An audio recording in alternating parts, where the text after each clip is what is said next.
Hola, ¿qué tal audiencia? Mi nombre es Artemio Salazar y soy el conductor del tren. Un día más les doy la bienvenida a este su programa, El Maquinista Historias de Terror. Así que prepárense un café, pónganse los audífonos y disfruten este relato.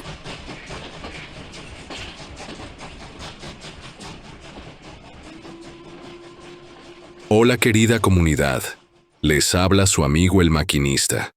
En esta primera historia tendremos una colaboración con nuestra querida amiga Ann, del canal 3AM, Narraciones de Terror. No olviden pasar por el canal de nuestra amiga Ann, para escuchar igual sus muy buenas historias. Les dejaremos el link de su canal en el primer comentario. Hasta aquí les saluda su amigo el maquinista Historias de Terror.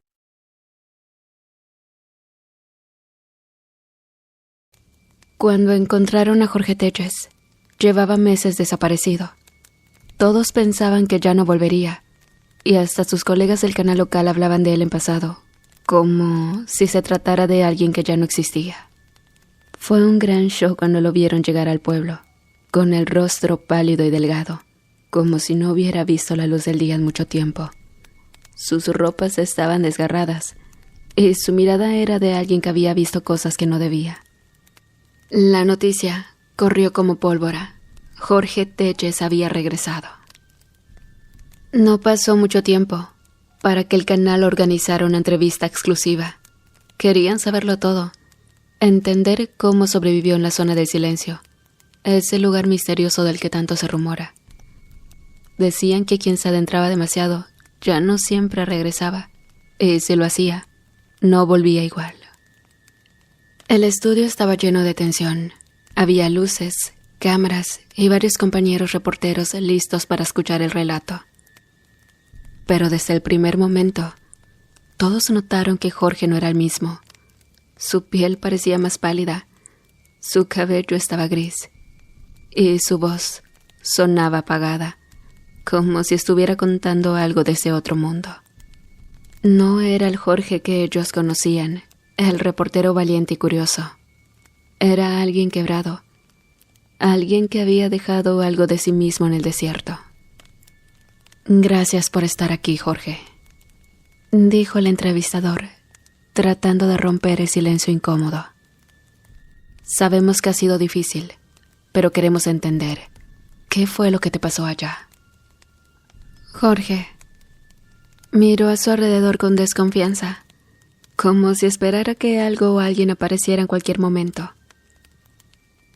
Tragó saliva y comenzó a hablar en voz baja, casi en susurros, como si temiera que alguien más pudiera oír. Al principio, apenas dijo unas pocas palabras. «El hombre pequeño». Al escuchar esa extraña descripción, todos se quedaron callados, esperando que continuara. «¿El hombre pequeño?», preguntó el entrevistador, confundido. «¿Podrías decirnos quién es él?» No era un hombre normal», murmuró Jorge, y su voz temblaba. Lo miraron fijamente. Parecía que revivía cada momento mientras hablaba. «Era algo que no debería existir. Lo vi la primera vez cuando llevaba días caminando en ese lugar, perdido. No sé cómo explicarlo bien, pero él me estaba esperando. Parecía saber que me iba a encontrar con él». El estudio estaba en completo silencio. Nadie se movía, ni siquiera los técnicos detrás de las cámaras. La descripción de Jorge no tenía sentido, pero el miedo en sus ojos era tan real que todos comenzaron a sentir un escalofrío.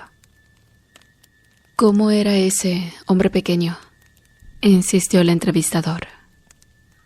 Jorge respiró hondo antes de responder, y sus palabras fueron lentas, como si le costara encontrar la forma de describirlo. Era bajo, pero no en el sentido de una persona pequeña. Su cuerpo era extraño, como si estuviera deformado, con brazos y piernas que no parecían humanos. Su piel. Jorge se estremeció. Su piel era de un color que no puedo describir. Era como si cambiara, como si no quisiera que yo lo mirara bien. Y sus ojos, esos ojos, eran lo peor. Eran profundos, oscuros, y cuando me miraba, sentía que podía ver dentro de mí. Era como si él supiera todos mis miedos, como si disfrutara de verme asustado. El entrevistador tragó saliva y miró al público, que estaba igual de aterrorizado que él. Ninguno de ellos había escuchado algo así. Entonces, Jorge continuó. Estaba allí, en medio del desierto, parado, mirándome. Lo más extraño es que sentí una mezcla de miedo y algo que me atraía. No podía dejar de mirarlo, y aunque sentía que debía correr, no lo hice. Me quedé quieto, esperando a que él hiciera algo. Los presentes comenzaron a sentir una tensión en el aire, como si esa criatura de la que hablaba Jorge estuviera allí, invisible, observándolos. Jorge tomó una pausa, su mirada perdida, como si volviera a vivir el momento. Cerró los ojos y cuando los abrió, tenía lágrimas. La atmósfera era densa y todos en el estudio sintieron un escalofrío. ¿Te hizo algo?, preguntó el entrevistador, con la voz apenas audible. No, al principio. Solo me miró. Y luego me hizo un gesto, como si me estuviera invitando a seguirlo. No sé por qué, pero algo dentro de mí me decía que debía ir con él, que no tenía elección. Caminamos en silencio por horas, o al menos eso sentí, porque en ese lugar el tiempo no se sentía igual. Todo estaba en silencio absoluto, y cada paso que daba sentía que me hundía más y más en una oscuridad que parecía no tener fin. En ese momento, Jorge se llevó una mano al pecho, y su respiración se volvió más agitada. Parecía estar luchando contra algún recuerdo que la atormentaba.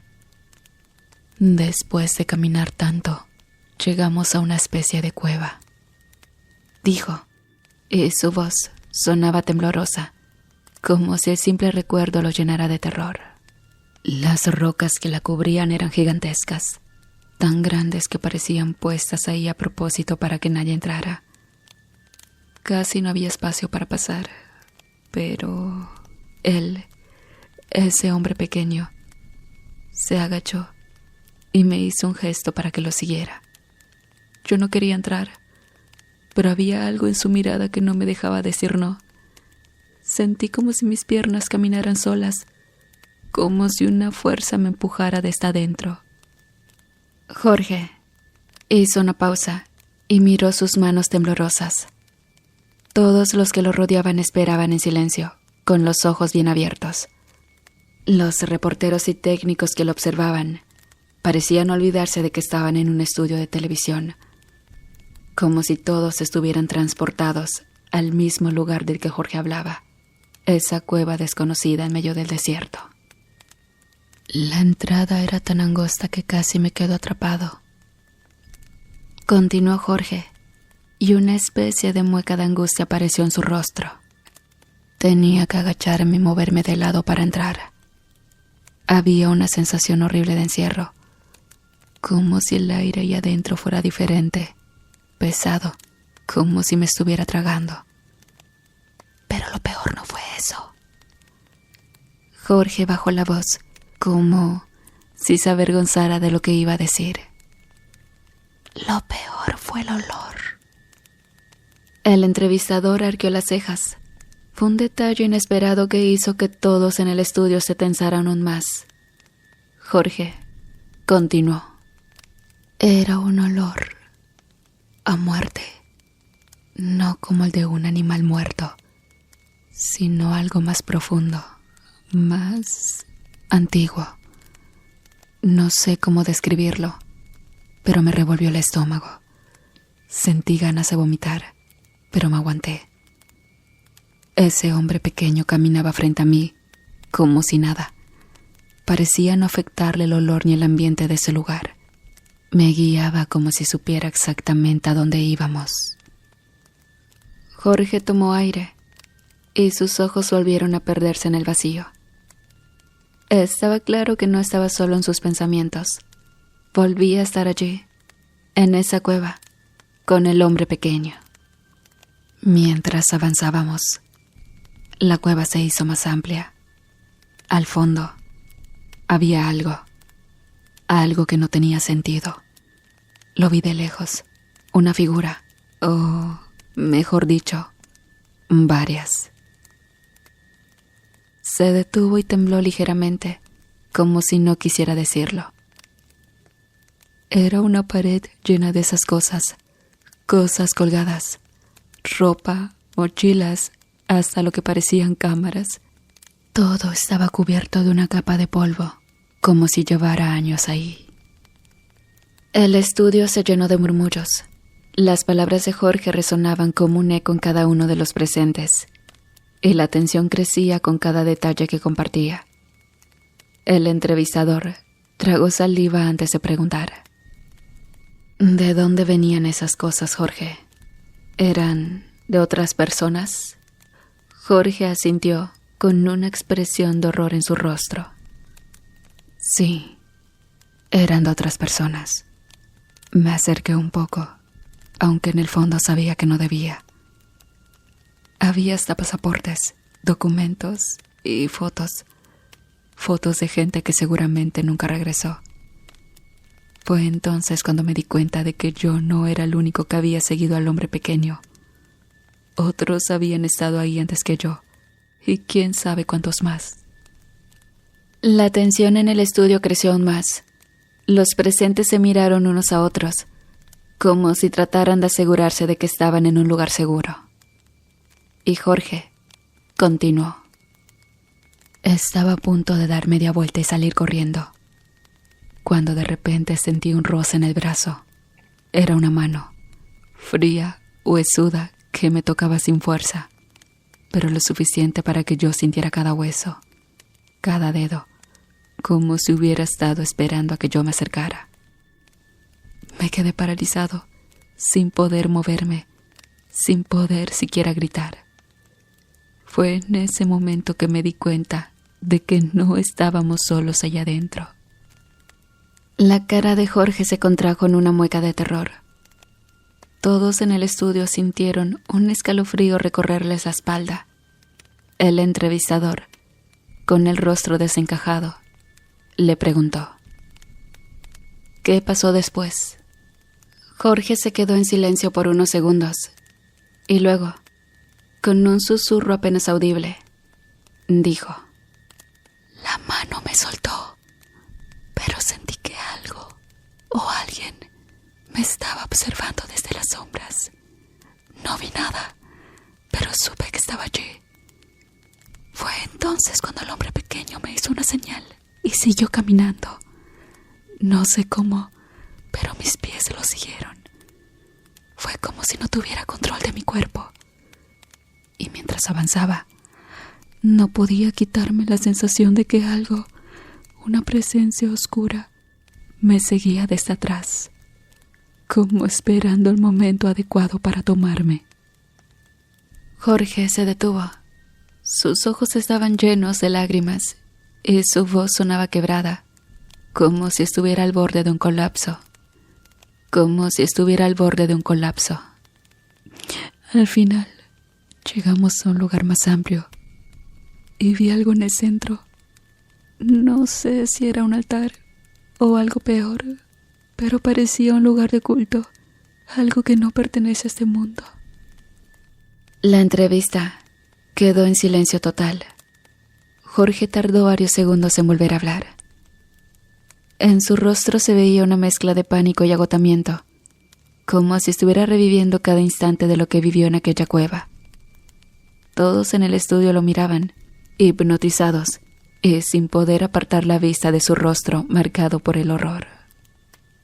Ese lugar, empezó con la voz temblorosa. El sitio al que me llevó era como un altar, pero no uno normal. No tenía símbolos religiosos ni nada conocido. Al centro había una mesa de piedra negra, lisa, y a su alrededor estaban acomodadas unas figuras de madera, pero no parecían santos ni dioses. Eran deformes. Cada una tenía la cara y el cuerpo torcidos. Y sus ojos. No sé cómo explicar sus ojos. Parecía como si estuvieran vivos, como si me miraran directo al alma. Los presentes en el estudio escuchaban en un silencio absoluto.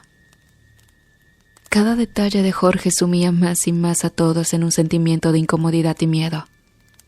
Él les seguía narrando, su voz cada vez más débil. El hombre pequeño se detuvo frente a la mesa y me hizo un gesto con la mano, como si me invitara a acercarme. Cuando llegué frente a esa mesa, sentí un escalofrío indescriptible, uno que me calaba hasta los huesos, como si la vida misma se me estuviera escapando. Jorge respiró profundo y se miró las manos, que temblaban con una violencia que parecía incontrolable. Entonces vi que en la mesa había una especie de cuenco de piedra. Dentro había un líquido espeso, de un color rojo oscuro, y el hombre pequeño tomó algo que parecía una especie de cuchillo, pero no era un cuchillo normal. Tenía el mango torcido y parecía hecho de hueso, con unas extrañas marcas. Me lo dio, y con una sonrisa que me heló la sangre, me indicó que lo usara para hacerme una marca en la muñeca. El entrevistador, que hasta entonces había estado en silencio, no pudo evitar preguntar, tratando de sonar calmado. ¿Y tú? ¿Lo hiciste? Jorge tragó saliva y asintió lentamente, como si admitirlo le costara el poco aliento que le quedaba. No sé por qué, pero lo hice. Fue como si algo me estuviera controlando. Sentí el cuchillo pesado en la mano y con un movimiento lento lo acerqué a mi muñeca. Apenas lo toqué. El dolor fue tan intenso que casi grité. Pero el hombre pequeño me observaba con esos ojos, como si disfrutara de mi sufrimiento.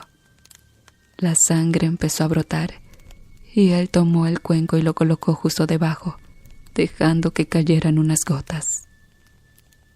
Pero eso no fue lo peor. Continuó Jorge, su voz ahora un susurro apenas audible. Después de que caí en esa especie de trance, vi algo que nunca voy a poder borrar de mi mente. El hombre pequeño levantó el cuenco y empezó a murmurar palabras en un idioma que jamás había escuchado. Sus ojos se volvieron casi brillantes, como si estuvieran poseídos. Luego, vertió el líquido en el altar y de repente escuché un grito. El entrevistador abrió los ojos y algunas personas en el estudio soltaron murmullos de terror. Jorge seguía con la mirada perdida, claramente atrapado en los recuerdos de aquel momento. Era el grito más horrible que había escuchado en mi vida. No era un grito humano, ni de un animal. Era algo diferente, algo que parecía salir de las entrañas de la tierra misma. Sentí que mis oídos iban a reventar. El hombre pequeño me miró y señaló una figura en el altar. Apenas pude enfocarme y vi lo que parecía un rostro que no debería estar ahí. Era como si alguien estuviera atrapado en la piedra y sus ojos estaban abiertos, fijos en mí. Las palabras de Jorge hicieron que todos en el estudio dieran un paso atrás, como si temieran que aquella cosa los estuviera mirando también a través de la pantalla.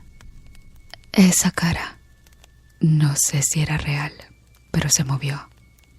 La piedra crujió y los labios de esa figura se separaron, como si fueran a decirme algo. Quise gritar, quise moverme, pero no pude. Fue entonces cuando sentí una mano en mi espalda.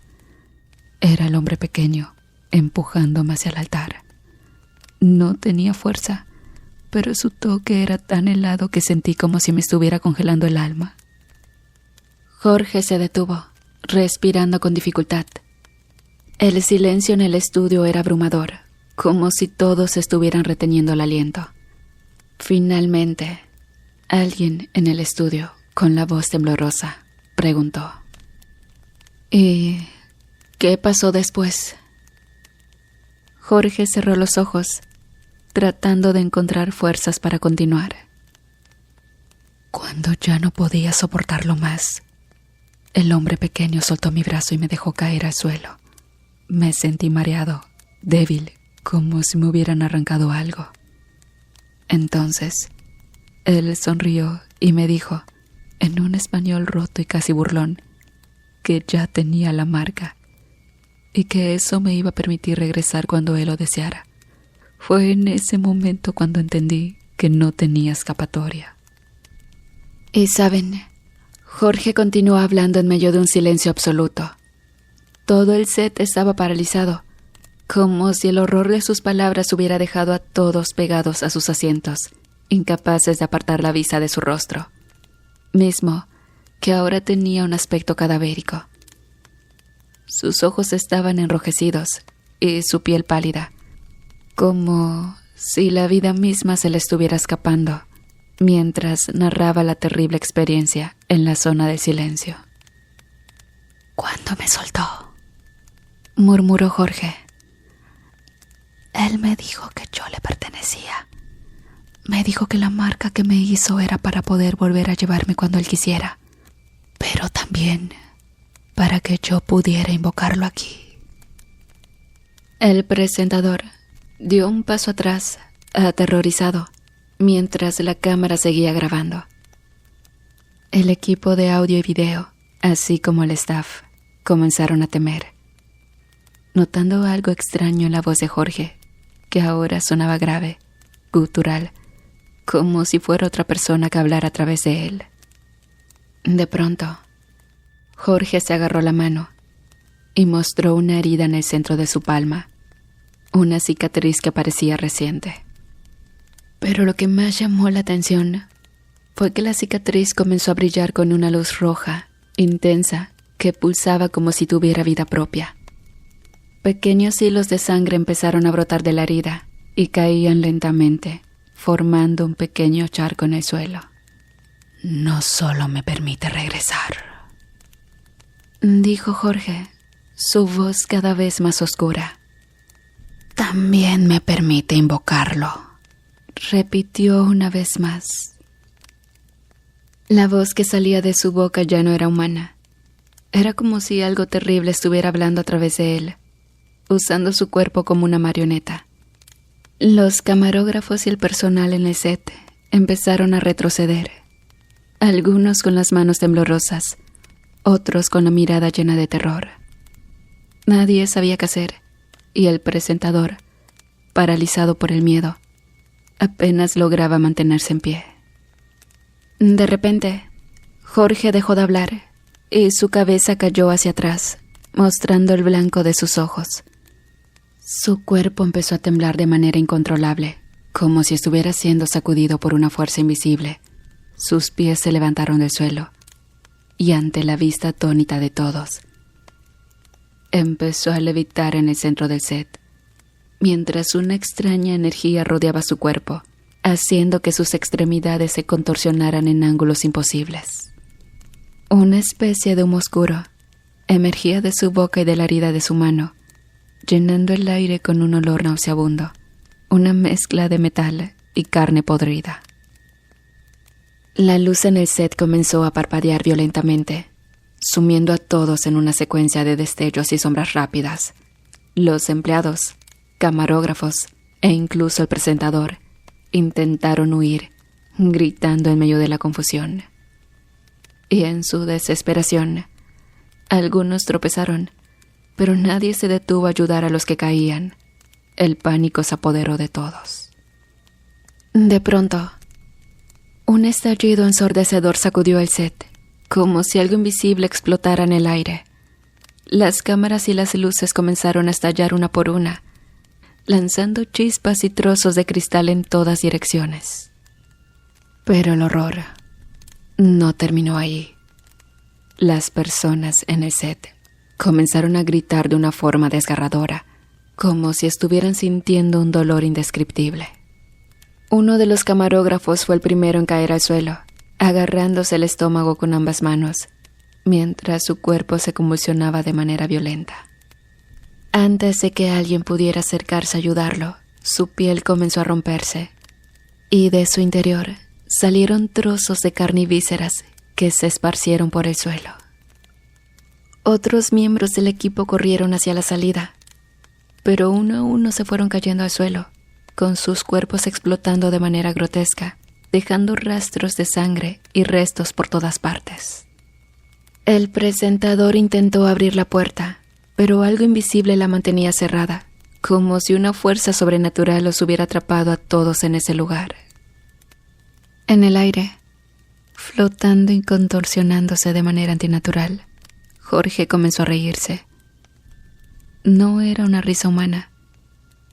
Era una carcajada profunda, oscura, que resonaba en las paredes del set y se clavaba en los oídos de los que aún estaban vivos. Los pocos que quedaban conscientes miraron hacia arriba, viendo cómo Jorge, con los ojos en blanco y la boca abierta en una mueca grotesca, parecía estar disfrutando de la destrucción y el sufrimiento a su alrededor. Las luces parpadearon una última vez antes de apagarse por completo, dejando a todos en una oscuridad casi absoluta. Solo la luz roja de la herida de Jorge seguía brillando, iluminando débilmente la escena de horror que se había desatado en el set. Los cuerpos de los empleados y del presentador estaban esparcidos por el suelo, irreconocibles, mientras de la sangre formaba un charco que parecía expandirse cada vez más, cubriendo las cámaras, los cables y cada rincón del lugar. Y bueno, justo antes de que las grabaciones se cortaran, una última imagen quedó grabada. La figura de Jorge, suspendido en el aire, con la boca abierta en una sonrisa demoníaca y su herida brillando intensamente. Y bien, las autoridades llegaron al set minutos después, pero lo que encontraron no tenía explicación. No había señales de Jorge, ni del personal que estuvo presente durante la entrevista. Solo había sangre, vísceras y un silencio sepulcral, como si el lugar hubiera sido abandonado desde hace décadas. Y bueno, solo les quiero decir que esto ustedes nunca lo van a saber por medio de las televisoras. Una información de este tipo jamás saldrá a la luz en las noticias o en programas públicos, pero pueden investigarlo. No mucha gente sabe de esto, y sí algunos pocos pudimos escapar del terror que se vivió aquel día. Cuando presenciamos, cuando un ser de otro mundo poseyó a un pobre hombre que se presentó a dar una entrevista muerto en vida.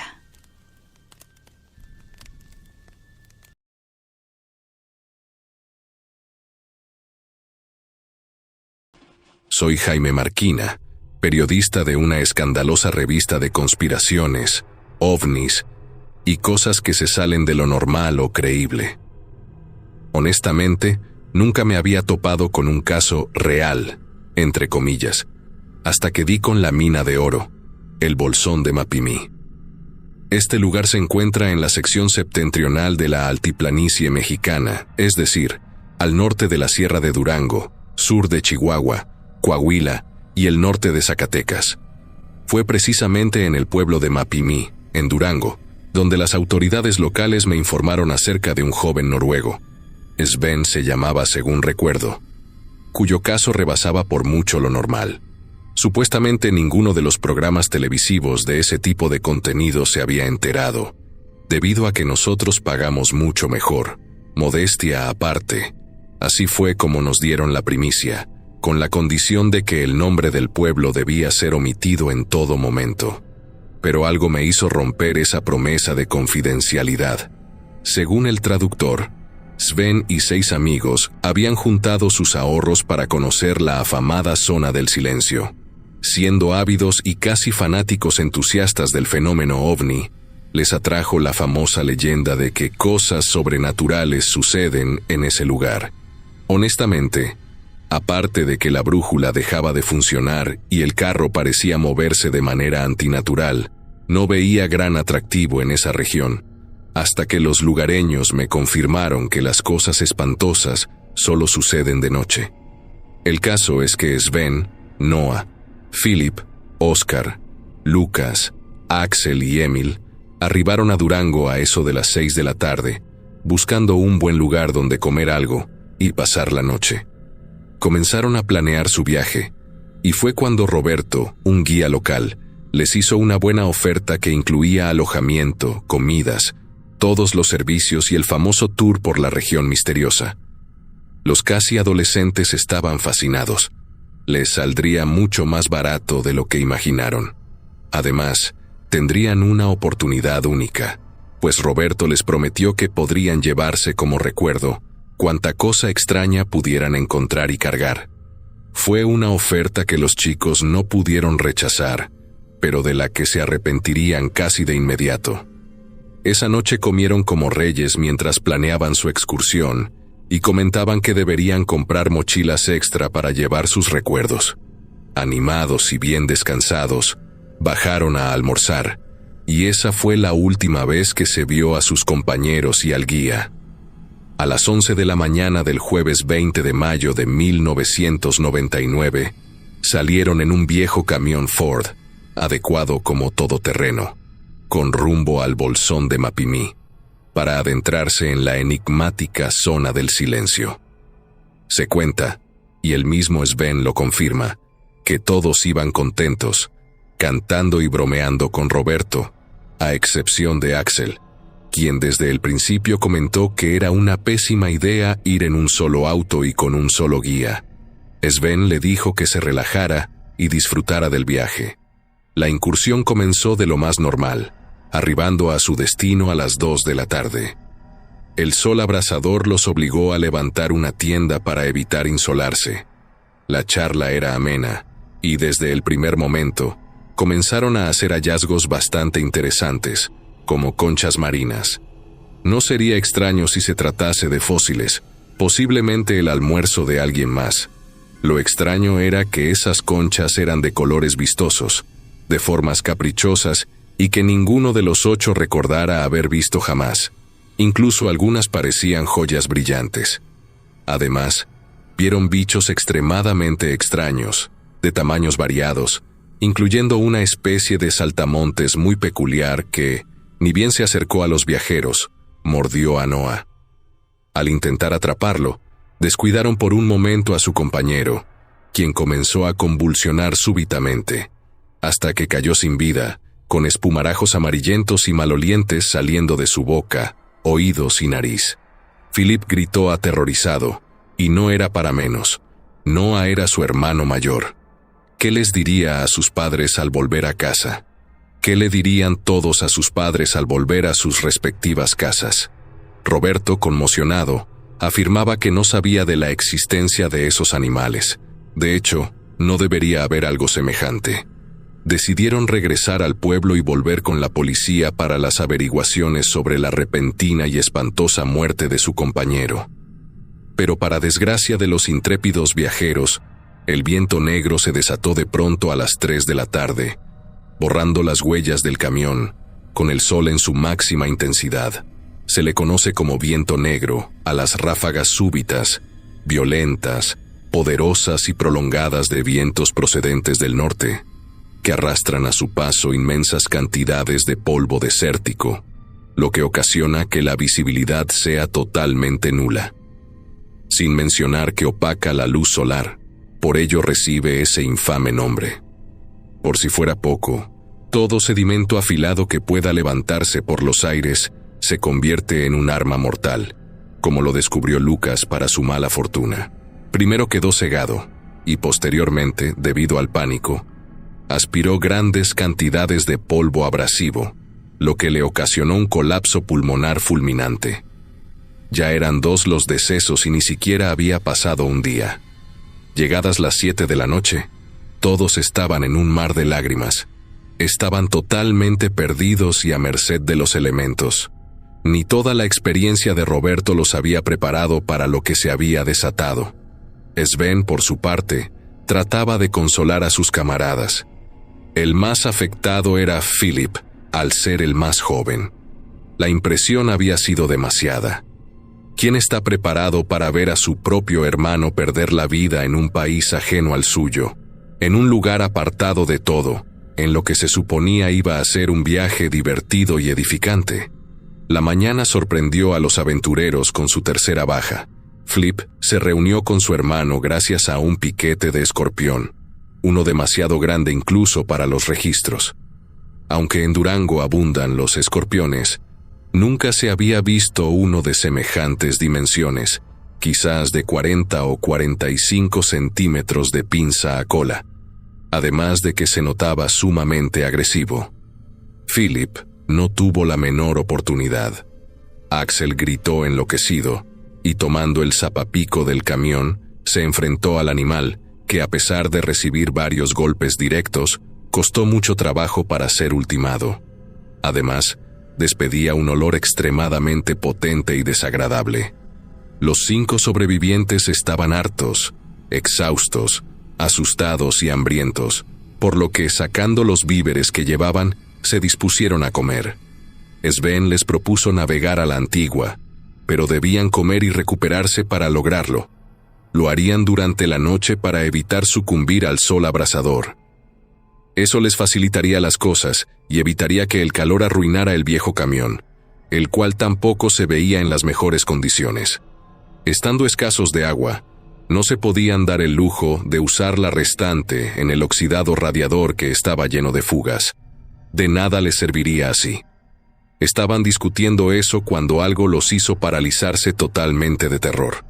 Un sonido parecido a una trompeta enorme y monstruosa, o quizás un rugido, no podían saberlo.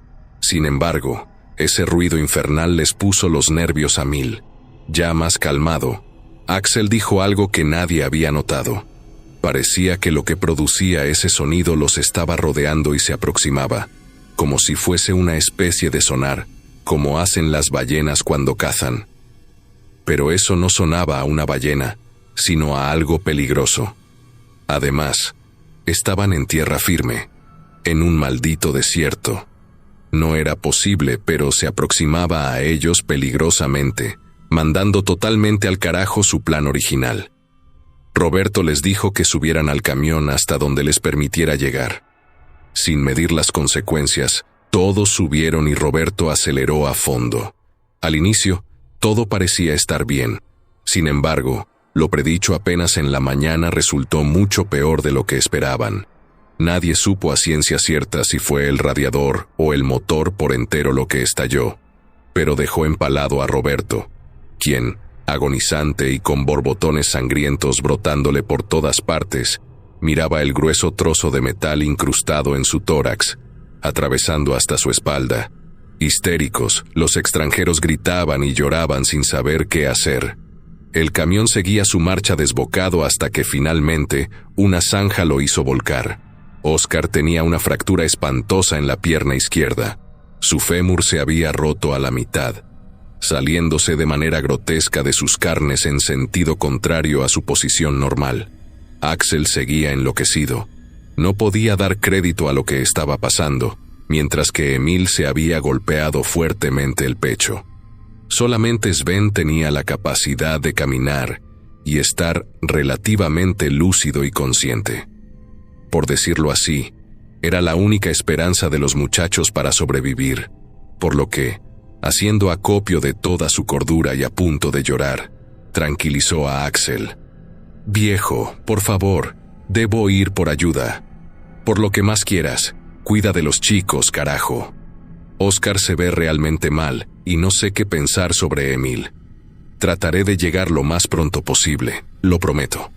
Por más de media hora, Sven trató de calmar y tranquilizar a su amigo, hasta que finalmente Axel entendió que dependía de él el bienestar de sus amigos, y esperar a Sven con alguna clase de señal para que los pudieran rescatar y llevar al médico.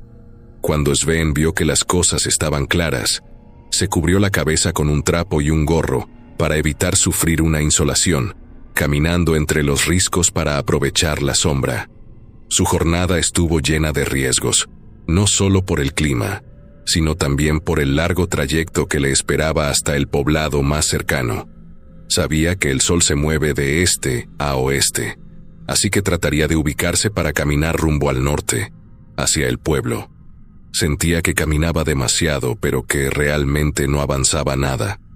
Al volver la vista atrás, la noche lo tomó por sorpresa y tuvo que detenerse. Su única opción de alimento e hidratación era cazar algo, pero solo veía rocas, plantas espinosas y arena, hasta que vio una liebre enorme. Parecía que no había comido ni bebido nada en días. La liebre corrió al verlo, pero metros adelante se detuvo. Sven tenía la boca seca y sus tripas gruñían como si estuviera en inanición. «¡Maldita liebre, no corras!», exclamó, pero el animal parecía que estuviera jugando con el adolescente. Estaba oscuro, pero como cuando hay luna llena. Sin embargo, en el cielo no se miraba ni una estrella, ni la luna. Sven cayó de rodillas, gritando y llorando desesperadamente. Sin astros en el firmamento es imposible navegar. Cualquier viajero, explorador o marino lo sabe, especialmente en un lugar donde el campo magnético de la Tierra pareciera perder toda autoridad, como si esa región enclavada en el desierto mexicano tuviera sus propias reglas, o quizás estuviera en una dimensión alterna y totalmente ajena a todo lo que conocemos como real, natural o normal. Al terminar de desahogarse, Sven recordó a la liebre, y un chillido agudo lo hizo agacharse repentinamente. Al parecer, no era el único que estaba de cacería. Los chillidos de las liebres son estremecedores si no estás familiarizado con ellos, y Sven, siendo del fiordo de Hardanger, sabía cómo cazarlas, pues había muchas liebres en el bosque. Sin embargo, la liebre cayó en las manos, por así decirlo, de otro cazador. No era un monstruo como tal, pero parecía que llevaba años viviendo de esa manera. El ser humano, en condiciones adversas, tiende a involucionar un poco para adaptarse a su nuevo entorno. Lo que estaba frente a él era un hombre salvaje, pero no nativo del lugar. Parecía un excursionista que devoraba rápida y salvajemente al pobre animal. Sven se fue acercando. Su miedo era inmenso, pero no tanto como su curiosidad. Además, si habían ido a ese viaje, era para descubrir cosas extrañas y paranormales. Pero su corazón se detuvo. Esa ropa, esas botas. Era él, o alguna clase de visión de él mismo. Posiblemente alguna especie de dimensión espejo. Alguna entrada a una dimensión alterna u otro universo donde él terminaba en esas condiciones, perdido para siempre en ese inhóspito entorno. Corrió como loco cuesta abajo de la colina, pero al sentir la fatiga, contempló con horror que lo que él creyó estar bajando en realidad estaba cuesta arriba. Nuevamente, el aterrador lugar le estaba jugando bromas demasiado pesadas. Ahora podía entender a Axel, por eso sentía que las cosas no andaban del todo bien. Carajo, le hubiéramos hecho caso al loco de Axel, pensó finalmente. Se detuvo, trató de relajarse y respirar un poco. Al abrir los ojos, nuevamente era de día, con el sol abrasador en su máxima intensidad. Debía guarecerse de nuevo si no quería quedar afectado o quemarse con el inclemente calor y el intenso sol. Estaba agotado, muerto de sed y de hambre, hasta que creyó ver algo. Un charco de agua. Él sabía perfectamente que no era recomendable beber nada de lo que no estuviera seguro sobre su origen. Sin embargo, o bebía o moría de sed. Un extraño sabor cobrizo le hizo desconfiar, pero al ver que no había efectos adversos, bebió de la extrañamente cristalina agua. Llenó su garrafa y se tendió a la sombra, habiendo mojado toda su ropa previamente. Cuando cerró los ojos, el frío intenso y el viento le hicieron pegar un brinco. Nuevamente era de noche. No podía ser verdad. No habían pasado ni 2 horas. Eso era imposible. Aunque su reloj no funcionaba, su cuerpo le daba esa sensación de estar fuera de tiempo y lugar. Algo estaba mal. Estaba seguro de que había salido esa misma mañana. Sin embargo, pareciera que habían pasado días o semanas enteras. Pero, ¿cómo podía ser tanto tiempo sin comida ni agua? Excepto por esa cristalina y extraña agua. Volvería al manantial nuevamente, pero no había nada. Y luego la vio. La liebre. Estaba perfectamente seguro de que era la misma maldita liebre de noches atrás. No era una parecida o del mismo color. Era la misma. Lo podía sentir. Como loco, comenzó a insultar a la liebre y luego se echó a correr tras ella. Y nuevamente, a algunos metros, se detenía y volvía a perseguirla y terminaba encontrando a su versión salvaje devorando al animal. Sven cayó de espaldas al piso. Se revolcó e hizo un berrinche propio de un infante de 3 años al ver frustrado su capricho. Pero su propia voz lo hizo ponerse en guardia. «Levántate, imbécil, y sácanos de aquí». Su yo salvaje lo miraba con una mirada profunda y triste, con gruesos lagrimones en sus ojos. Le señaló la dirección donde estaba el pueblo. El salvaje agachó la cabeza y lo ignoró mientras se iba. Pero Sven le preguntó por qué no lo acompañaba. ¿Por qué no salía de allí? «Porque yo los maté, Sven. Ellos murieron por mi culpa. Me perdí y nunca encontré el camino, por eso me quedé», dijo. Y al decir eso, la figura desapareció. No podía permitirse terminar de esa manera. No debía dejar a sus camaradas a la deriva. Debía hacer hasta lo imposible por intentar salvarlos. Así que se puso en pie y caminó, hasta que la noche lo envolvió nuevamente. En esta ocasión, no escuchó ni vio a la liebre, ni a su versión salvaje. Algo había cambiado. Ese bucle se había roto finalmente. Luego comenzó a escuchar lamentos aterradores. Se ocultó detrás de las rocas para no ser visto. Fue entonces cuando miró un gran contingente de personas. Iba a acercarse a ellas, justo cuando observó que realmente no estaban allí. Eran una especie de espectros, espejismos atrapados en el tiempo, posiblemente de las personas que habían perdido la vida queriendo encontrar fama y fortuna en este desolado lugar.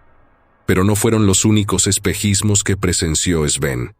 Escuchaba transmisiones de radio de tipo SOS, frecuencias extrañas, programas de radio de épocas pasadas, música vieja, y luego, lo que caracteriza a ese infernal lugar: silencio, un silencio espantoso, sobrecogedor, intimidante, que te indicaba que todo estaba terriblemente mal, como cuando algo muy malo va a suceder, y la espera, la incertidumbre, te enloquecen, tal como una eternidad de encierro en una celda solitaria, donde el constante golpeteo de una gota de agua en el metálico lavabo te hace enloquecer poco a poco. Luego, ese sonido se convierte en un bucle, como pasando en una máquina que repite una y otra vez el mismo aterrador y desesperante sonido, pero en el más absoluto silencio. Esperas que pase lo peor, y lo peor de todo es que nada pasa. Esa paradoja era lo que descontrolaba a Sven, quien silbaba, gritaba, cantaba y hacía ruido, pero solo el silencio le respondía. Luego el sueño y el cansancio lo vencieron, y terminó por quedarse profundamente dormido. Un sonido lo hizo levantarse como un resorte de su lugar de descanso. Eran mandíbulas royendo algo. El saltamontes que había mordido a Noah hacía días, o semanas, no sabía. Sería el mismo. Su mente le jugaba terribles encrucijadas y acertijos enredosos. Recordaba haber visto varias veces a la liebre, a su yo del futuro. ¿Por qué no habría de ser el mismo maldito chapulín? El animal volteó a ver a Sven y se tornó agresivo, como con Noah antes de su fatal y terrible deceso. Pero cuando Sven esperaba el ataque, el animalejo ya no estaba. Su mente no estaba bien. ¿Era real o eran solo espejismos? Se levantó y trató de respirar profundamente a modo de despejarse, de despertar, de reaccionar en caso de que estuviera en una especie de sueño o que estuviera inconsciente y eso fuera solamente producto de su imaginación. Pero para su mala suerte, era real, muy real, tan real como el sonido parecido al de una serpiente de cascabel. Digo, parecido, pues ante él no había ninguna serpiente, pero sí el sonido característico. La curiosidad mató al gato, miente el viejo y conocido adagio. En vez de retroceder ante el peligro inminente, como toda persona normal y en su sano juicio lo haría, Sven avanzó no 2 ni 3, sino 5 pasos en dirección al sonido, para ver un juego de largas patas asomándose entre las rocas amontonadas de una caverna donde apenas si cabía agachándose. El sonido provenía de aquello, del poseedor de esas largas e insectoides patas. Tarde, demasiado tarde, se dio cuenta de su grave error. Cualquier explorador novato sabe que ciertos animales avisan con sonidos o haciéndose ver más amenazantes y grandes para no ser molestados. Esa cosa, lo que fuera, tenía el color característico de las cebras, pero en lugar de ser un equino, era una clase desconocida y agresiva de araña, tan grande como el plato donde se posa el pavo de Navidad al salir del horno. No era un cascabel, sino que sus patas hacían ese sonido, alertando que era extremadamente peligrosa. Sven cayó aparatosamente al suelo al intentar escapar de esa cosa, pero el bicharraco lo persiguió. Estaba realmente furiosa. Posiblemente ese era su nido, y Sven, sin darse cuenta, lo invadió. Era un enemigo que debía ser expulsado o aniquilado, y tal parecía que la segunda opción era la más adecuada. Sven pensó que se trataba de una alucinación más. No podía ser posible. No había animales tan grandes, solo en leyendas de África o de Sudamérica, y eran solo eso, leyendas, estúpidas leyendas. Sin embargo, las leyendas no vibran sonando como un cascabel, no corren tan rápido como un perro de ataque y, sobre todo, no arrojan ácido corrosivo por el hocico. No se trataba de monstruos gigantes ni de seres sobrenaturales. Eran animales, extremadamente peligrosos y muy territoriales. Posiblemente por eso es que muchos se pierden en este lugar y nunca vuelven a ser vistos de nuevo. El brazo de Sven ardía horriblemente. La sustancia producía un calor espantoso y abrasador. Le quemó horriblemente el brazo y parte de su cara. Pero lo que le preocupaba más era su extremidad. Se había atrofiado en poco tiempo, posiblemente cuestión de horas en que el dolor cesó, pero notó que no podía moverla. Prefirió inmovilizarla, haciéndose un cabestrillo con su suéter. «Muchacho estúpido», se decía a sí mismo, mientras lloriqueaba por el intenso frío y porque la herida comenzaba a oler mal. Además de que el dolor se extendía al resto del brazo hasta el nacimiento del hombro. ¿Qué estaría haciendo su hermano menor? Diabluras, volviendo loca a su pobre madre, seguramente. Y su madre estaría cocinando uno de esos suculentos asados noruegos. Su padre estaría aún en el trabajo. 1000 ideas mantenían al muchacho despierto. Al parecer, esa cosa no solo era corrosiva, sino alguna clase de veneno, pues se sentía entumecido, adormilado y extremadamente pesado, al grado de no poder caminar por más tiempo. El frío de la noche no hacía sino empeorar las cosas, y a pesar de la claridad, seguía sin haber luna ni estrellas. El cansancio finalmente lo venció, y 2 sonidos ocupaban su mente. 1, el maldito cascabeleo de su atacante aproximándose a su izquierda, y a su derecha, el distante sonido de un auto y muchas voces gritando cosas inteligibles. Cuando despertó, el intérprete estaba presente.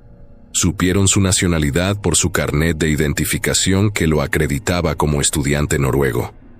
Lo primero fueron las malas noticias. Su rostro estaba muy mal. Algo extremadamente abrasivo le había consumido gran parte de la carne del lado derecho. Se podía ver su mandíbula hasta el hueso, solo unida por algunos tendones y músculo facial casi derretido. Y su brazo estaba mucho, mucho peor. Le había perforado totalmente alguna clase de ácido orgánico que estaba no solo quemando, sino digiriendo su tejido. Por eso el terrible olor. Entre lágrimas, el chico miraba sus heridas. Luego, su mente se puso en alerta máxima. Sus amigos continuaban atrapados en el desierto, debían volver por ellos. Aquí es donde yo entré en la historia. Socarronamente, le había dicho al inicio acerca de las historias reales. Todas son patrañas, a final de cuentas. Pero si hay algo que me ha hecho estremecer de este lugar, a pesar de haberlo visitado en numerosas ocasiones antes y estar rodeado de gente, fue lo que encontramos. Noah y el pequeño Philip continuaban en la cueva. Lucas, donde lo picó el escorpión, ni siquiera se movió. Asimismo, el zapapico seguía clavado al suelo. Sin embargo, el animal no estaba. Cubrimos un largo trecho en las 4 direcciones cardinales tratando de encontrar al resto. Finalmente, a 300 metros, oculto por la zanja, vimos el camión. Roberto seguía allí. Efectivamente seguía incrustado al asiento del conductor del camión modificado. Haciendo uso de los perros de rescate, nos empeñamos en encontrar al resto de los chicos, pero tal parecía que los perros estuvieran asustados, como si algo los espantara, y eso que éramos más de 20 personas buscando. Sven perdió la compostura cuando dimos con sus amigos. Según parece, la noche fría los sorprendió, pues Emil abrazaba a Axel y este, a su vez, protegía con su cuerpo a Oscar, quien había quedado gravemente herido. Lo espeluznante, macabro y triste de la historia no era simple y sencillamente que estuviéramos ante los cadáveres de los excursionistas extraviados, sino que los lapsos de tiempo no concordaban ni de un lado ni del otro. Los chicos partieron el jueves 20 de mayo de 1999 y realizamos la búsqueda el domingo 23 de mayo, un día después de encontrar a Sven. Sin embargo, Sven manifestaba una cicatrización de aproximadamente un mes, acorde al examen y auscultación médica. Él manifiesta por su parte haber estado extraviado quizás por semanas. No obstante, los cuerpos de las personas extraviadas fueron diagnosticados y catalogados como fallecidos por alrededor de 25 o 30 años, debido al estado de los huesos, las pertenencias y el alto grado de corrosión del vehículo. De todos los casos paranormales a los que mi revista ha acudido, simplemente descartamos publicar este debido a lo delicado de la salud de Sven y porque varias personas nos pidieron acallar este caso, catalogándolo en más de 3 categorías como altamente confidencial.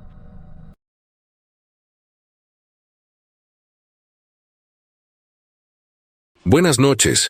Quizás haya personas que duden de la veracidad de ciertos sucesos ocurridos en el Triángulo de las Bermudas o de las cosas extrañas que acontecen en el desierto de Utah.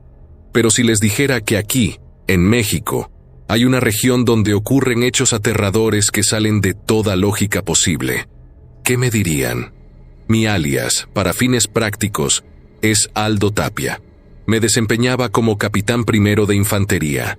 Y lo que aquí voy a contarles es algo sumamente delicado, que según los altos mandos nunca sucedió. Por motivos de seguridad mía y de mis compañeros sobrevivientes, usaremos solo alias y no daremos las ubicaciones correctas ni los medios que utilizamos para sobrevivir.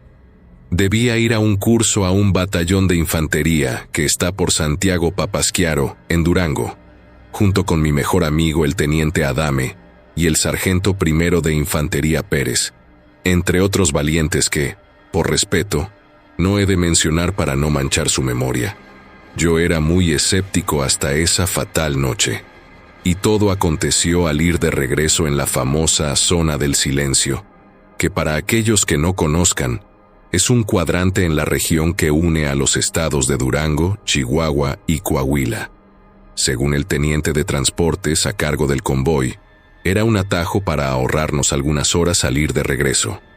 Muchos de los elementos decían cosas extrañas acerca de esa región. Al ser de la Ciudad de México y, como dicen vulgarmente, niño fresa y egresado del colegio militar, Mi lógica me decía que todo tenía una respuesta lógica. Yo no solo dudaba de las palabras de mis compañeros, sino que pensaba que eso era algo ridículo, pues pensaba que esas teorías locas de lugares misteriosos no tenían fundamento. Sin embargo, según algunos oficiales que habían asistido al curso conmigo, esas historias eran ciertas, aunque yo simplemente escuchaba y callaba, aún incrédulo de las cosas que se contaban. El mayor a cargo del curso nos pidió que esperáramos hasta la mañana para partir, debido a que la región no era segura de noche, no solo por las incursiones de los grupos criminales, sino porque el desierto de noche es otro. Pasaban cosas y no quería perder a tan valiosos elementos por una necedad, pero en mi soberbia y tontería, hablé y asumí la responsabilidad, comentando que nadie atacaría un convoy de más de 6 camiones Mack llenos de militares. El mayor solamente sonrió y dio parte de nuestra salida a las 9 de la noche. El trayecto inició tranquilo y normal, a pesar de los rangos militares, a los que todos respetamos y sabemos que debemos demostrar nuestro compromiso y disciplina. Todos éramos más o menos de la misma edad, por lo que íbamos bastante relajados, contando chistes y haciendo bromas. Nuestra primera parada fue en el 7 de una gasolinera para abastecernos de frituras y bebidas dulces, además de cigarrillos y café. Al estar todos nuevamente en los vehículos, continuamos con la marcha. Íbamos oyendo música, riendo y muy contentos. Todo iba bien hasta que entramos al bolsón de Mapimí, donde se ubica este lugar, y que, según geólogos expertos, en la época de los dinosaurios, solía ser un lecho marino. Ni bien llevábamos 5 minutos de haber entrado a ese lugar, el estéreo, los radios y los celulares se apagaron. Uno de los sargentos dijo que se debía a extrañas anomalías magnéticas que impedían cualquier tipo de transmisión por radio y teléfono, e incluso inutilizaban todos los aparatos eléctricos y electrónicos. Y era verdad, pues los camiones se detuvieron y ya no dieron marcha. No hubo tiempo ni oportunidad de dar la orden de permanecer en los camiones, ya que todos los elementos estaban abajo. De inmediato nos pusimos en alerta y en modo ofensivo, defensivo. Yo pensaba en lo mundano, lo lógico. Pensé que de alguna manera los maleantes habían usado algún aparato de pulsos electromagnéticos. Nunca pensé, o mejor dicho, nunca quise creer lo obvio. Estábamos ante un real suceso paranormal, y fue en ese momento cuando las cosas comenzaron a ponerse terriblemente mal. Decidimos instalar nuestro campamento en ese lugar. Al momento en que el cocinero llamó a rancho, es decir, la hora de comer, notamos que nos faltaban varios elementos. Los tenientes me dijeron que tomáramos las cosas con calma, que comiéramos y después organizaríamos grupos para buscarlos. Como acordamos, formamos grupos para encontrar a los elementos desaparecidos, y esto fue lo que ellos nos comentaron conforme los íbamos localizando. Según una de las parejas de soldados, escucharon el llamado de auxilio de una mujer joven. Como es clásico, el soldado mexicano siempre está dispuesto a ayudar, y al no haber órdenes, los elementos actúan acorde a iniciativa propia. Al tener la oportunidad de ayudar, ellos tenían el deber de acudir al llamado de auxilio. Caminaron por lo que consideraron varias horas por esta área, cuando de pronto, sin previo aviso, un viento huracanado surgió de la nada. Trataron de seguir adelante sin imaginarse que la gran tormenta los alcanzaría pronto. La fuerte lluvia causó que uno de los elementos cayera en una especie de fosa de arenas movedizas. Se atascó en ese lugar húmedo y arenoso, impidiendo que pudieran continuar con su camino. El compañero hacía grandes esfuerzos para liberar al soldado atrapado en aquel peligro, pero tras varios intentos de sacarlo, se dieron por vencidos y decidieron pensar en una forma de pedir ayuda, pues, como dijimos al inicio, a pesar de portar radios y celulares, estos no funcionaban, y los pocos que se mantenían encendidos no tenían señal. Con sus fusiles hicieron un soporte para que el soldado no siguiera hundiéndose, hasta que el cansancio los venció y casi les ganó el sueño. Cuando de pronto sintieron algo, el soldado comenzó a moverse. No podían ver nada por lo denso de la lluvia, pero algo o alguien comenzó a jalar y mover de una manera brusca, sacudiendo a la pareja de un lado al otro. Cuando uno de ellos logró ver de reojo por encima de su hombro, vio que había dos seres enormes, portando al parecer impermeables de color amarillo o algo por el estilo. Ambos elementos cuentan bajo juramento que estos dos seres lograron desatascar al soldado atrapado en la húmeda arena con una increíble fuerza. En pocos segundos ambos estaban a salvo. Al querer voltearse para agradecer a los dos supuestos sujetos que los ayudaron, ocurrió algo muy misterioso. Los hombres habían desaparecido del lugar tal y como habían llegado. Simplemente se desvanecieron de la nada. Estábamos desconcertados, sobre todo porque realmente ellos estaban empapados de pies a cabeza. El soldado en cuestión estaba totalmente sucio, pero no había llovido. Al parecer, solo donde ellos estaban pasó, pero nunca escuchamos el viento ni los truenos. No había ni una sola nube en el cielo, el cual estaba claro a la luz de una inmensa luna llena, y se veían las estrellas. Esa fue la primera experiencia.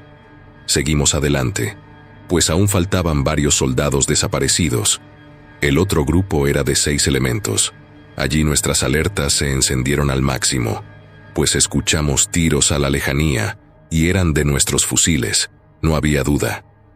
Corrimos algunos metros, pero parecía que no avanzábamos nada. Por precaución, tuvimos que esperar a confirmar que ya no tenían tiros. Al llegar donde ellos se encontraban, vimos solamente a 4 de ellos. Al cuestionarlos, todos confirmaron lo mismo. Mi capi, vimos una luz cegadora, pensamos que era una bengala de ustedes, y fuimos a ver. Cuando llegamos, esa extraña esfera color plata flotaba sobre un animal. Era un coyote. Este se quejó un momento, y luego cayó. Al acercarnos, solamente vimos los restos de aquel animal muerto. Nos dio más curiosidad el ver el estado en el que dicho animal había quedado. El infeliz coyote había quedado solamente en los huesos. No había pelo ni sangre por ninguna parte, y esa cosa luminosa, parecida al mercurio, flotaba sobre dicho esqueleto. Efectivamente, encontramos el esqueleto del animal que estaba cubierto de una sustancia color cromo, brillante como el acero pulido, y una baba como si lo hubieran pintado con aerosol. Eso era misterioso y escalofriante en verdad. Al preguntarles sobre el paradero de sus compañeros, nos señalaron detrás de una pequeña colina, gritando y llorando descontroladamente. El médico les tuvo que administrar un calmante muy potente para tratar de tranquilizarlos. Al ir a ver, no lo pudimos creer. Encontramos a ambos soldados extraviados en las mismas condiciones en las que encontramos los restos de aquel desafortunado coyote. Solo encontramos los huesos de mis hombres. Todo lo demás, carne, nervios, sangre, incluso tela, sus cinturones, no había nada, solamente esa especie de saliva plateada cubriendo en su totalidad los cuerpos muertos de nuestros compañeros que quedaron como metalizados, muy brillantes. Esa extraña luz volvió a aparecer. No era una máquina, evidentemente era un ser viviente de alguna clase y se estaba alimentando de todo cuanto se topaba en su camino. Le disparamos y escapó. No sabíamos qué estaba sucediendo, pero el pánico comenzaba a apoderarse de todos nosotros, me incluyo. Pero aún faltaban muchos soldados por encontrar. Yo estaba realmente furioso. «Teniente Adame, ¿qué carajos está pasando?». El oficial con más experiencia que yo, de manera tranquila, me dijo: «Tranquilo, mi capi, se lo advertimos, y el mayor también se lo dijo. Esta zona está maldita, y ahora lo más importante es buscar y encontrar a esos muchachos y largarnos de aquí. Con vida, si no es mucho pedir, señor». Adame tenía razón. La prioridad eran mis hombres, y estábamos todavía menos 23. Por lo que era imperativo encontrarlos y devolvernos al campamento de inmediato, e intentar hacer que los camiones se encendieran para poder largarnos de allí. Emprendimos la marcha, y mientras bajábamos la colina, encontramos más esqueletos metalizados. Al parecer, precisamente en esa zona cazaba esa extraña y misteriosa burbuja metálica, por lo que apresuramos la marcha. Quizás 2 o 3 kilómetros más adelante, encontramos un pelotón de 10 soldados, de los que solamente encontramos a 5 con vida. El más lúcido contó su experiencia. De igual manera, estaban aterrados y con justa razón. A estas alturas, podía creer lo que fuera. El caso es que ellos escucharon llantos, guardaron silencio para confirmar y se dirigieron hasta donde provenían los ruidos. Junto a una cueva enclavada en un risco, vieron a una viejecita llorando, tirada al lado de las rocas. La señora se veía herida, muy débil. Además, tenía una lesión en la cabeza, por lo que uno de ellos, que era el cabo enfermero, inmediatamente le colocó una curación, limpió sus heridas y le colocó una venda. Comenzó a interrogar a la viejecita, quien sollozaba como si alguna desgracia hubiera ocurrido, diciendo desesperadamente a los soldados que a su nieta se la había llevado algo arrastrando y que estaba dentro de la cueva. Como principal deber del ejército mexicano es la protección a la población civil, era su tarea asegurar el bienestar de la anciana y su nieta. Cuando entraron a la cueva, improvisaron antorchas con ramas secas, unos palos y sus pañuelos bañados en alcohol.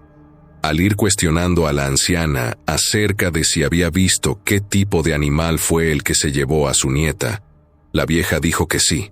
El sargento preguntó si era un coyote y la anciana, como jugando, dio un largo «¡No!».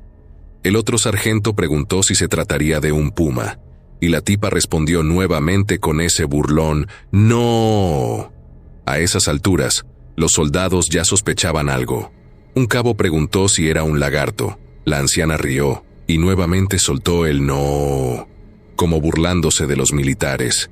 Al momento, el cabo enfermero le cuestionó: «Entonces, señora, ¿qué clase de animal pudo llevarse a una niña de 10 años así de fácil?». La vieja rió nuevamente y dijo: «Una araña». Los soldados extrañados se voltearon a mirar, sonriendo, y la anciana se agachó para inmediatamente después, con una voz ronca y aterradora, lanzarse contra el cabo enfermero, gritando: «¡Una araña! Pero le juro por Dios que ya no era la anciana, mi capitán. Le juro que tenía 6 brazos y pinzas en sus manos, como los alacranes o los cangrejos, pelos por todas partes y unas mandíbulas espantosas, como los insectos. Descuartizó y se comió a mis compañeros como si nada. No tuvimos más opción, se lo juro. Tuvimos que volarla a plomazos hasta que casi no quedó nada». El soldado pensaba que había hecho algo malo. Se le tranquilizó manifestándole que su acción había salvado a sus compañeros. Al acercarnos a la cueva, efectivamente había partes y entrañas por todos lados, pero solamente de mis hombres, ningún cuerpo infantil. La niña aparentemente jamás existió, solamente era el señuelo con el que esa maldita cosa disfrazada de anciana cazaba a los pobres incautos que se acercaban a su cueva sin saber que dentro vivía la misma muerte. Algunos metros delante, en el fondo de la cueva, encontramos los restos de algo espantoso en el piso. Lo único que la ligaba con la anciana era el sucio y asqueroso huipil, lleno de una sustancia maloliente y pegajosa, además de la sangre de mis hombres, y en su cabeza, la peluca canosa y con trenzas.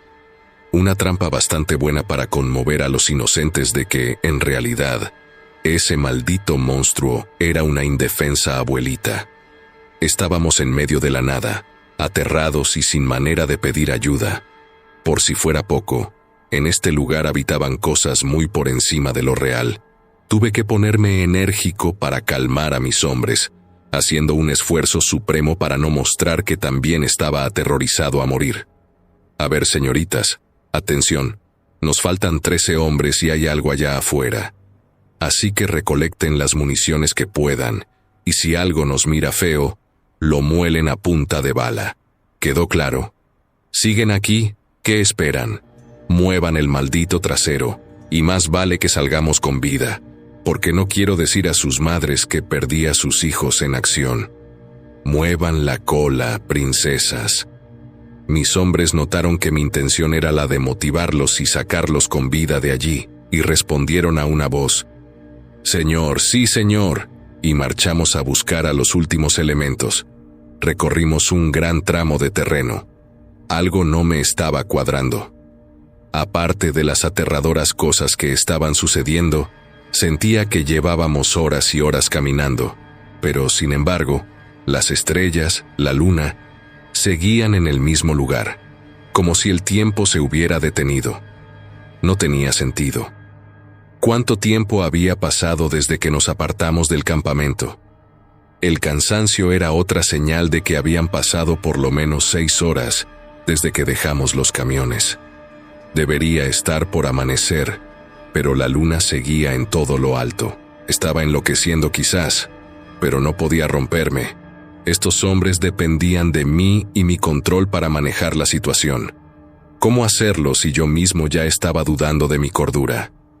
Unos gritos de terror a la lejanía me sacaron de mis pensamientos.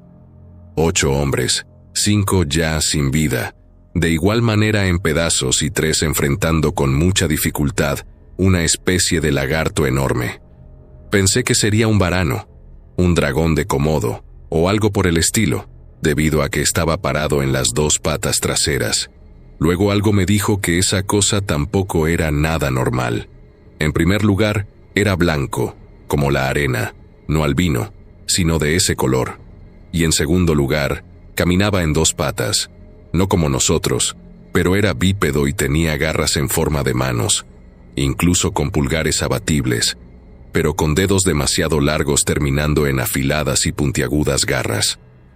Rugía y siseaba como un cocodrilo y sometía a uno de los cadáveres con una pata, mientras golpeaba a otro con su gruesa cola, mientras los otros 2 lo picaban con sus bayonetas y otro le disparaba.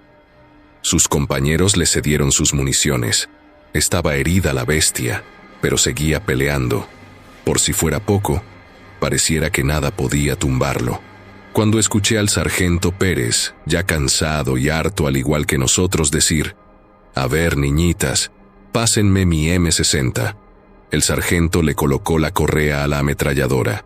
Le silbó a esa cosa, la cual inmediatamente volteó a mirarlo, y el sargento le vació su arma, literalmente moliendo a esa cosa hasta que sus restos cayeron al piso. Ahora sí creí haberlo visto todo. Nos faltaban 5 hombres nada más. Recorrimos nuevamente todas las zonas marcadas, hasta que decidimos volver al campamento. Quizás vieron que marcamos las rocas y llegaban antes que nosotros. Y sí, al llegar, estaban allí. Ellos manifestaron todo lo contrario, que al no ver a nadie en el campamento, decidieron irnos a buscar, pero no vieron nada. Finalmente, después de tanto terror, de menos, una buena noticia. Estábamos hambrientos, y el sargento cocinero, muy amablemente, nos preparó algo de cenar.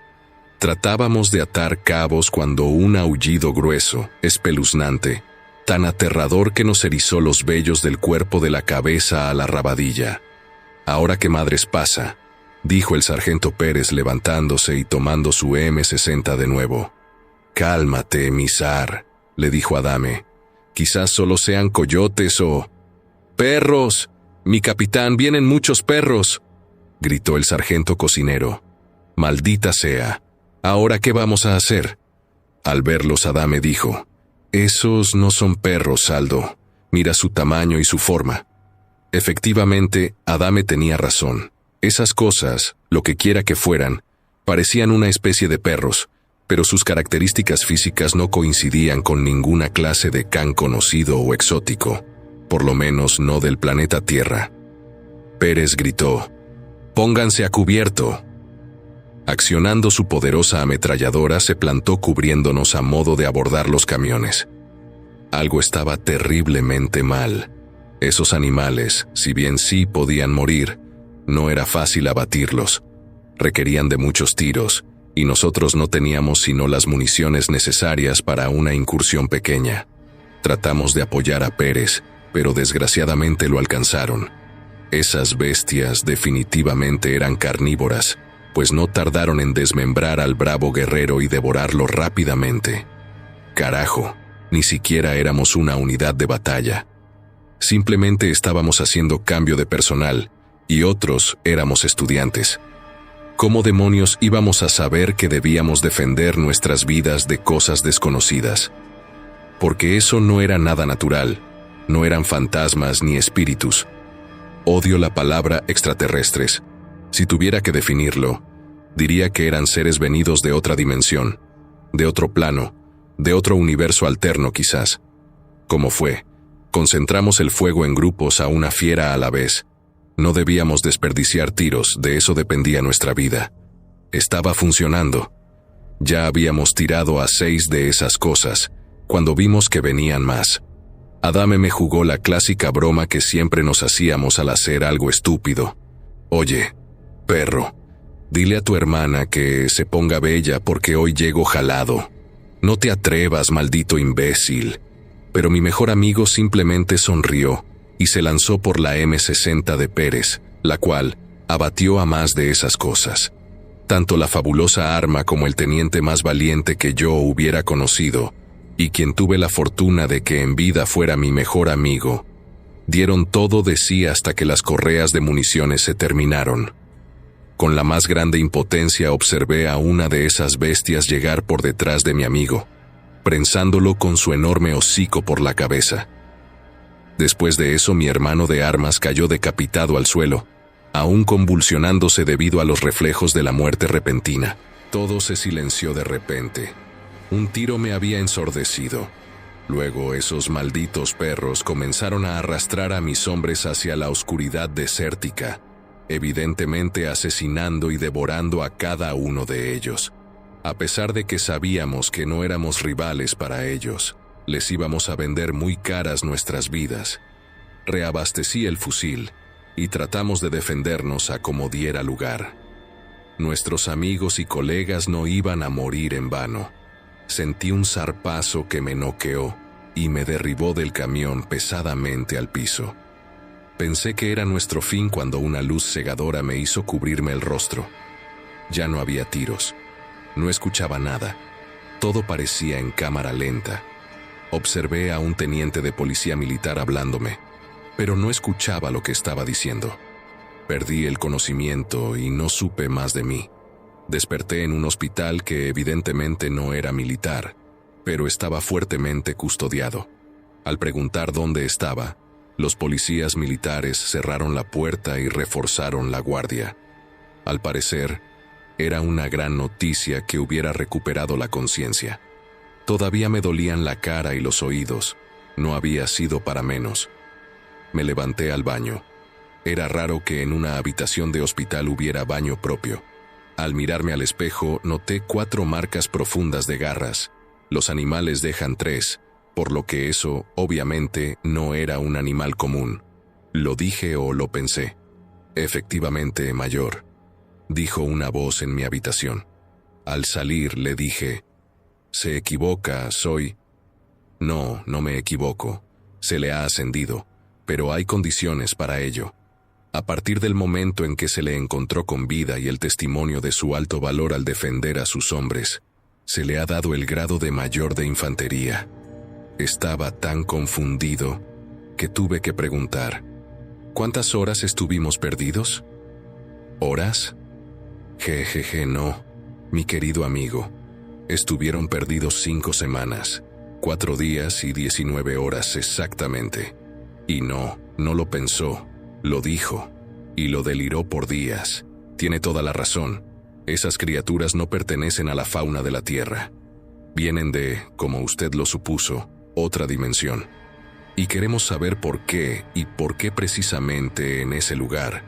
Usted ha sido de las pocas personas que ha enfrentado a esas cosas y ha sobrevivido. Ahora, las condiciones son aceptar su nuevo trabajo con mejor equipo y hombres mejor preparados, o simplemente desaparecer en acción. La elección es suya, ¿qué decide? Era lógico que esas personas no me dejarían muchas opciones de dónde escoger. para el mundo y mi familia. Tanto yo como 172 de mis hombres murieron en un accidente en la zona del silencio. No me quedó más remedio que aceptar. De cualquier manera, ya me dieron por muerto hace tiempo. Es por ello que tuve que mantener todo como confidencial, pues ahora estoy obligado a cazar monstruos que se supone que no existen para una agencia que se supone que no existe. Si no lo hago, acabarán con mi vida.